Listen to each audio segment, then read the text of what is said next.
CEC EC चयन panel case, supreme court का क्या फैसला? सुप्रीम कोर्ट ने सबको चौंकाया।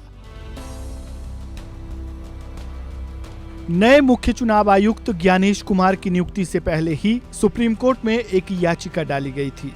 ये याचिका सीईसी यानी मुख्य चुनाव आयुक्त और ईसी यानी चुनाव आयुक्तों के चयन पैनल से सीजेआई को रिमूव करने को लेकर थी।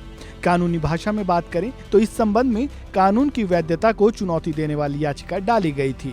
इस याचिका पर सुप्रीम कोर्ट के जज जस्टिस सूर्यकांत ने बेंच की अगुवाई की। वहीं जस्टिस एन कोटेश्वर सिंह भी इस बेंच में शामिल रहे।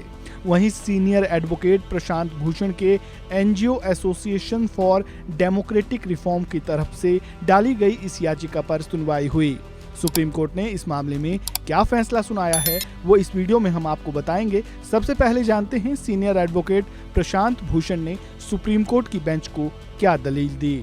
सुप्रीम कोर्ट में प्रशांत भूषण ने तर्क दिया कि ये केस बेहद खास है, साथ ही इस केस की सुनवाई में ज्यादा वक्त नहीं लगेगा।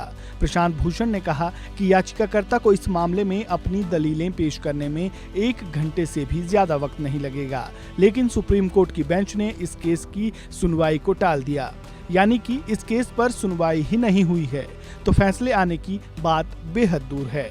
हालांकि साफ तौर पर तो नहीं, लेकिन सुप्रीम कोर्ट की बेंच ने ये संकेत जरूर दिया है कि वो इस मामले में 19 मार्च तक सुनवाई कर सकता है, क्योंकि सुप्रीम कोर्ट की बेंच ने ये कहा है कि 19 मार्च से पहले सुनवाई के लिए कोई भी तारीख उपलब्ध नहीं है। अब ये भी जान लेते हैं कि ये मामला क्या है और सुप्रीम कोर्ट के दरवाजे तक क्यों पहुंचा।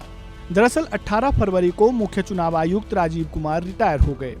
उससे पहले सुप्रीम कोर्ट में एडीआर ने याचिका डाली थी कि सीईसी और ईसी अधिनियम 2023 सुप्रीम कोर्ट के ही बेंच के एक फैसले को किनारे करता है। उस फैसले में सीईसी और ईसी की नियुक्ति प्रक्रिया में सीजीआई को शामिल किया गया था। ये केस बर्नबाल बनाम भारत संघ के नाम से जाना जाता है, लेकिन 2023 में केंद्र सरकार ने एक अमेंडमेंट लाकर इस चयन पैनल से सीजीआई पद को बाहर कर दिया। अब जानते हैं कि पुराने और नए चयन पैनल के नियम क्या है। पहले के नियम की बात करें तो इस चयन पैनल में पीएम, सीजीआई और नेता प्रतिपक्ष होते थे और फैसला 2-1 के बहुमत से लिया जाता था। लेकिन नए नियम की बात करें तो अब इस चयन पैनल में पीएम, एक कैबिनेट मंत्री और नेता प्रतिपक्ष है। वहीं फैसले लेने के बहुमत वाली बात 2-1 ही है। जाहिर है ऐसे में सवाल उठना लाजमी है कि जब सरकार के कैबिनेट के ही 2 मंत्री रहेंगे और अकेला नेता प्रतिपक्ष रहेगा, तब चयन में पारदर्शिता की उम्मीद ना के बराबर होगी। वहीं इस नए नियम के तहत जब पहले मुख्य चुनाव आयुक्त ज्ञानेश कुमार को बनाया गया, तब नेता प्रतिपक्ष राहुल गांधी ने जमकर विरोध किया, क्योंकि नए सीईसी ज्ञानेश कुमार के नाम का नोटिफिकेशन आधी रात को जारी कर दिया गया। ऐसे में अब जब सुप्रीम कोर्ट का दरवाजा इस मामले में खटखटाया गया है, तब सुप्रीम कोर्ट ने भी 19 मार्च तक का आंशिक वक्त देने की बात कही है। जाहिर है तब तक ज्ञानेश कुमार की कुर्सी बनी रहेगी और विपक्ष में खलबली मचती रहेगी। इस खबर में बस इतना ही। बाकी अपडेट्स के लिए जुड़े रहें वन इंडिया हिंदी के साथ। धन्यवाद।